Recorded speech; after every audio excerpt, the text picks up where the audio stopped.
Hello beautiful soul! Welcome back to my channel. This is my channel. I'm from Japan, Kabayan Aquarius. This reading is for you. Tingnan natin ang iyong May 4 to 10. Maraming salamat muna sa mga subscriber, new subscriber, cross-watcher, at sa mga bagong pasok dyan. Welcome kayo sa bahay ni Ate Aimee. Salamat din sa nakataba ng puso niyong mga comments at sa mga nagpa-personal reading. Marami pong salamat. Kung gusto nyo na energy nyo lang talaga, ang gusto nyo makuha natin, all the details para sa personal reading ay nasa baba ng video na ito. This is a general reading, hindi mo to personal reading. Kunin mo lang ang sayo at itapon ang hindi sayo. Maaring vice versa. Energy mo, energy ng person mo, energy na malapit sa puso mo. Nangyayari, or mangyayari pa lang. Use your own intuition, lawakan natin ang ating isipan. Gawin nyo lang itong guide kasi kayo pa rin magbabago ng inyong buhay. Okay. Meron kayong pinagdadaanan, no? There's a big problem. Ako nakikita sa iba. Hindi naman lahat, pero there's a big problem. Ako nakita, o may mga burden, no? Sa iba naman, siguruhan din yung parang there's a duty to do to start a new beginning. May mga duty kayo na gagawin nyo at sisimulan nyo maari sa iba sa inyo, no? Yan. And nakikita ko rin dito, siguro iba sa inyo, nasa bahay lang kayo. Or may aring yung business nyo o yung pinagkakakitaan nyo is sa bahay lang, ano? Sa nakita ko dito. Andito rin yung magkakaroon ng growth when it comes to a family or when it comes to a relationship, no? Sa iba sa inyo. Iba sa inyo, napaka-privacy yung tao. Ganyan. O you want privacy. Siguro, handin yung pagiging sikreto o handin yung mas relax ka na nasa bahay ka lang, ganyan. May mga transformation, or maaring iba dito baka maglilipat, ano? Maaring may paglilipat ng destination, o maglilipat ng bahay, o lugar, parang gano'n sa iba. Basta may paglipat, maaring sa trabaho man yan, kung may trabaho, kung ibang nasa trabaho man yan, or sa places, ganyan. Kung saan aspeto ng buhay mo ipasok mo. Also, there's a transformation sa buhay mo, nakikita ko naman, na andito ka na sa sitwasyon mo na may mga umpisahan ka at doon may mga gagawin ka na there's a purpose or may mga main concern ka na this time. So nakikita ko. Pagbabalik ng confidence, andun na rin sa nakikita ko sa'yo dito. Siguro iba dito starting a new business or mga negosyo, ganyan. O andun na yung sitwasyon na thinking to success o thinking sa mga pagiging ng kanilang wealth or ng abundance. Sa iba siguro ano, is maaring malakpasan nyo na yon, no? Maaring magkaroon na ng gain ng wealth nyo or may abundance na parating sa buhay nyo. Magkakaroon naman ng konting growth sa iba sa inyo. May mga papuri daw. May mga kasiyahan or papuri. Ako nakikita sa iyo, pero may lungkot ka pa rin eh. Maaring may lungkot, no? Sana hindi lahat. Sana there's no loss. Iba't iba klase ang loss, ha? Iba-ibang klase. Pera, negosyo, mga mahal sa buhay, o kaya separation, mga ganyan. Di ba yung mga loss yun? O kaya, halimbawa, aalis ka, baka ikaw yung aalis, or someone si aalis, yun. There's a loss din, di ba? Parang ang lungkot, ganyan. Sa iba sa inyo.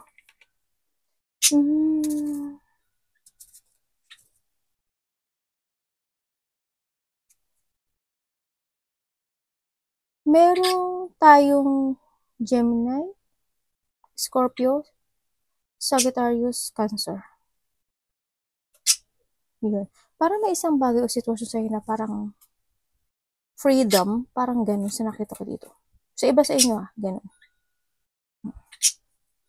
There's a lack, growth, or achievement. Or may mga bagay o sitwasyon na hinihiling mo na maaring dumating naman in a divine timing. Or maaring dumating sa iba o dumating na sa iba. No? Higit pa sa hinihiling mo, maaring dumating. May mga positivity happy naman sa buhay mo. Kung nasa lungkot ka, maaring malakasan mo na yun. Kung ano yung mga hardship na sitwasyon, may pagtulong ako nakikita, or maari naman yung tutulungan mo is may pinagdadaanan siyang sitwasyon na malungkot. Baka ikaw yung tutulong doon, or ikaw yung pinagdadaanan kang lungkot na maaring yung tao na yung tutulungan kanya. Mga ganun. Tingnan natin ang energy. Para you're doing your fashion this time, may mga biglaang magaganap o mangyayari. There's a news or message ako nakikita sa'yo. Maaari makareceive ka or ikaw ang mag-message. May mga mabilis ang magaganap. Energy. Sakit ng pa ako. Okay, ang energy mo this time,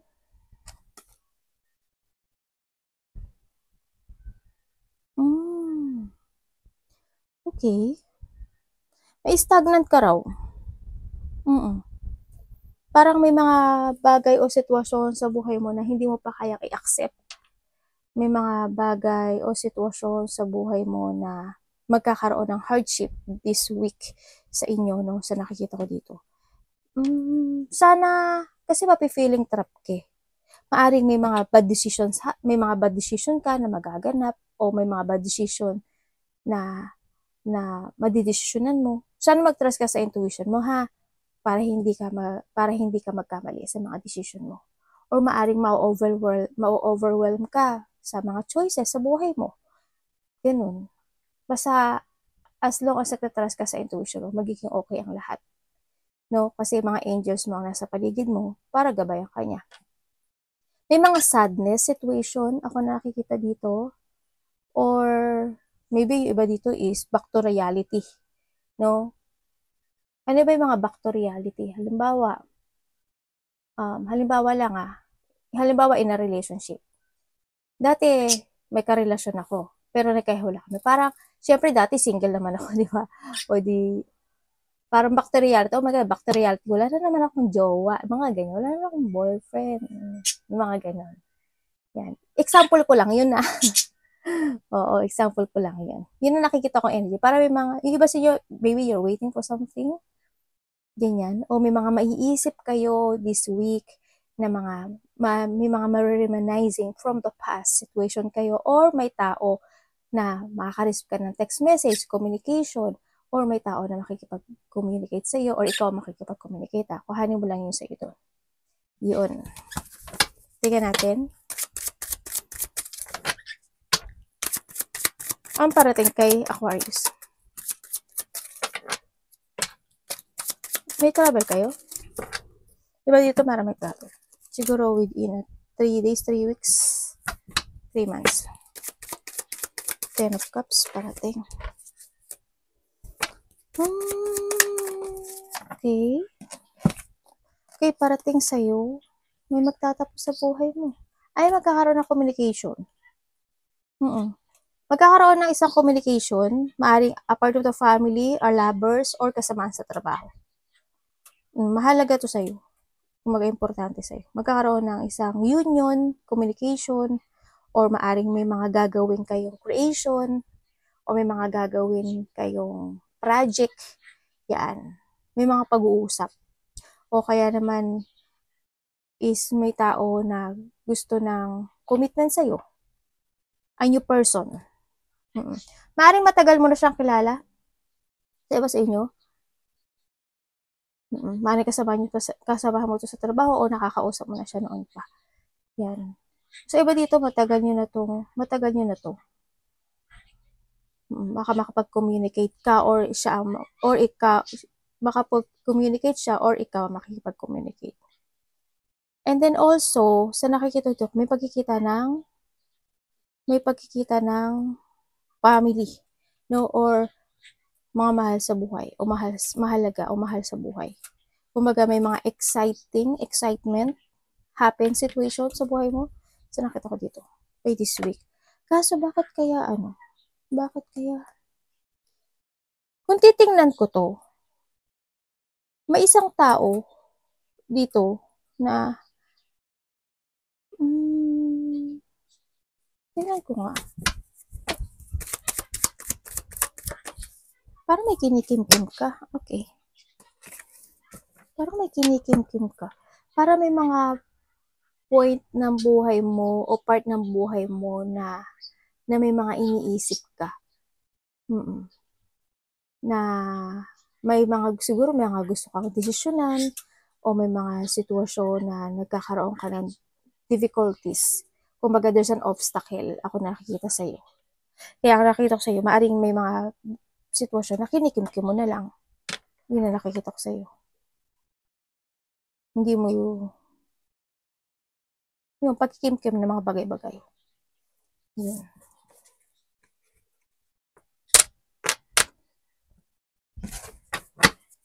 Ano dapat iwasan?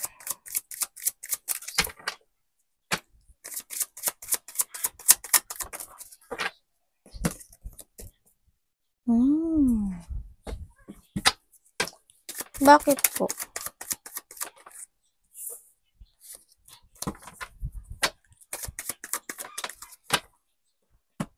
Devil! Yoga lang kayo. Okay, iwasan mo daw isang sitwasyon sa buhay mo na. Okay. Iwasan mo daw this week yung mga bagay o sitwasyon na ma-stagnant or isang sitwasyon sa buhay mo na kasi yung parang mag-go to the flow ka or wala na akong magagawa dyan. Ganun talaga, mga ganun. Iwasan mo din yung isang sitwasyon na mag-struggle sa mga bagay-bagay o mag-focus to a struggle o mag-focus sa magulong pag-iisip. This time, iwasan mo yun. And then, iwasan mo yung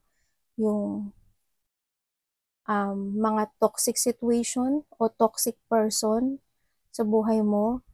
And then, sinasabi rin dito na don't focus sa mga bagay na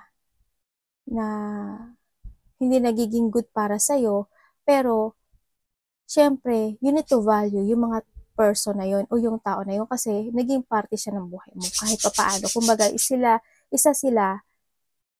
parte sila ng buhay mo, kaya ka natututo, no? Kaya kung may mga sitwasyon na hindi naging maganda in the past o mangyayari man this time, sa nakikita ko dito, pahalagahan mo pa rin sila kasi parte sila ng buhay mo na matuto pa more sa mundo, no? Kumbaga, you need to value din sila. And then also, iwasan mo din yung matakot o makaramdam ng kaba o takot sa mga magaganap na pangyayari sa buhay mo this time. Kasi there's a changes happen into your life. At alam mo yun. No? Yun nga lang siguro, ikaw lang siguro mismo na i-stagnant kasi hindi mo alam kung anong decision ang gusto mong tahakin. Yun nakita ko. You need to use your mind and intellect. If you want to crossroad or you want to decide or to pursue something into your life, i-force mo yun. Then ma-stuck ka. Diba? Kailangan ngayon is to begin a project, to begin and take it action, o mag-take a risk ka sa buhay mo this time. Yun. Tingnan natin ang iyong love.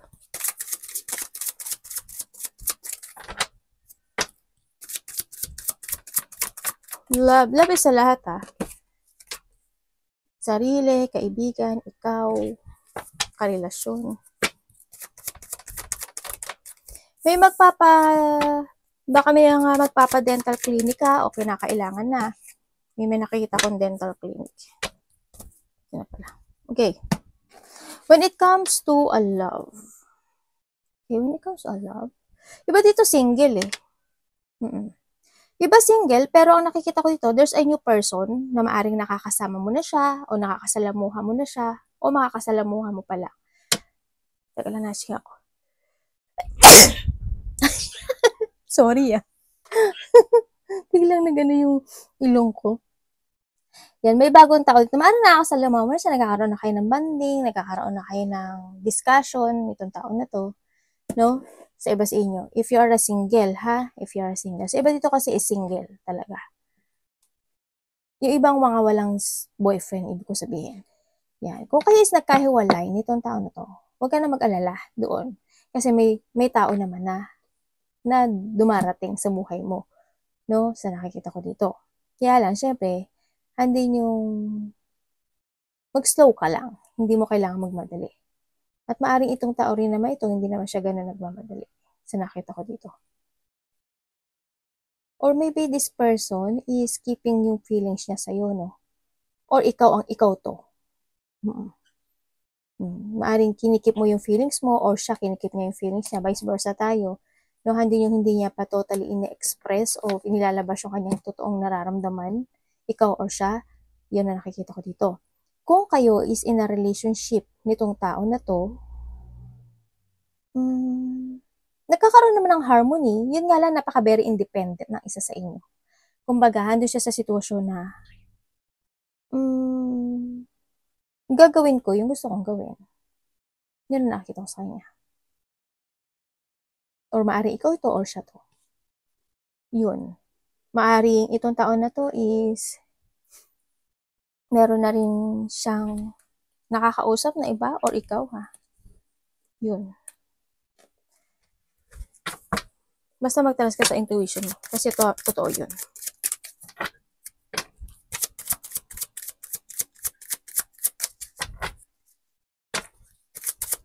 Tingnan natin yung money. Ano po ito, universe?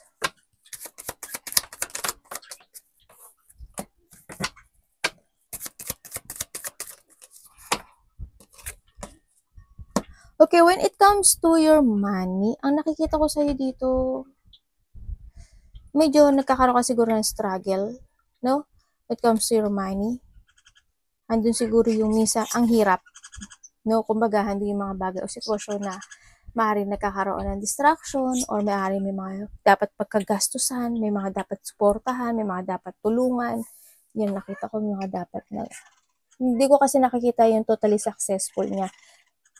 Pero, ang nakikita ko dito is,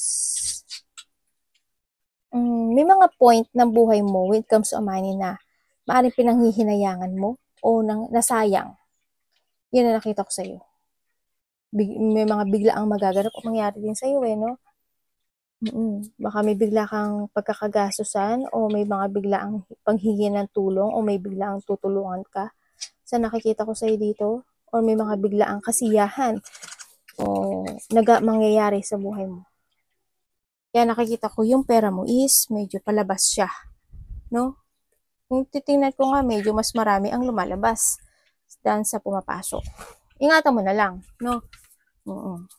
Mag-focus ka. Kasi ngayon, nakikita ko sa'yo is lack of focus to or lack of clarity yung success nito Kasi nagkakaroon ng unproductive or nagkakaroon ng, kumbaga may blockage na nagaganap when it comes to your money. Opportunity.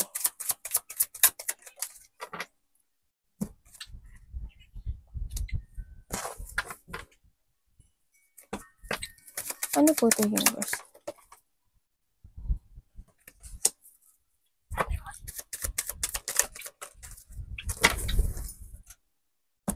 Okay. Yung iba ba sa inyo, parang you have an idea or there's an opportunity. Ako na nakikita, no, maaring iba dito, may business o magbi-business ka. Sa nakikita ko dito, if you have a business or may mga babalaking kayong business, sa nakikita ko dito, kahit mahirap, panindigan nyo kasi nakikita ko magiging maganda siya. Kasi this time is this week also or this month, sa nakikita ko dito. This month or baka this month hanggang this month to 6 days, 6 weeks or 6 months. Ang nakikita ko dito is magiging magnetic ka when it comes to opportunity and also idea. Yan, may mga papasok na new idea sa'yo, gagawin ko to, gagawin ko yan. Ito, pag ginawa ko to, magsasuccess to, ganun. Maging magnetic ka sa nakikita ko dito. Ang nakikita ko rin dito, maaring may tao na makikipag-communicate sa'yo. Maaring anak mo, mas bata sa'yo. Maaring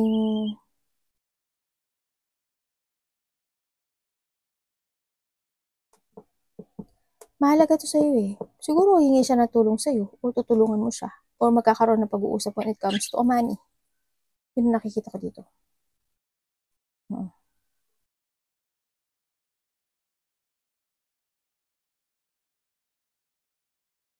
There's a renewal happen sa buhay mo. Dito.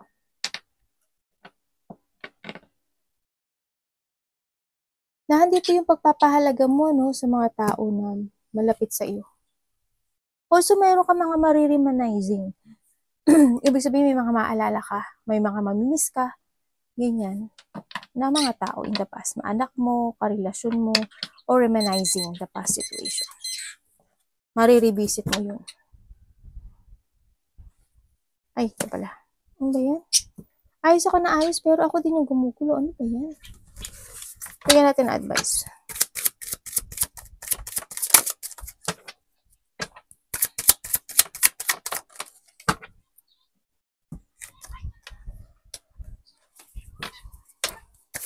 May tao kanina pa nakikita yan, dineded mo ko lang. Pero may tao kasi nagsisinungaling dito eh. Dito pa lang nakita ko na siya. May tao nagsisinungaling or may mga sitwasyon na nauudlot sa nakikita ko. Nagkakaroon ng delay sa buhay mo.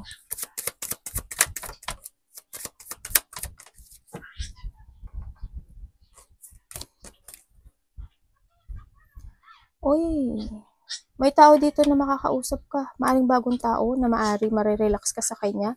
O maaring kilala mo siya sa iba. Yan. May tagong tao na magkakaroon ng communication na hindi peaceful ka sa kanya pag nakausap mo siya. So, nakita ko dito.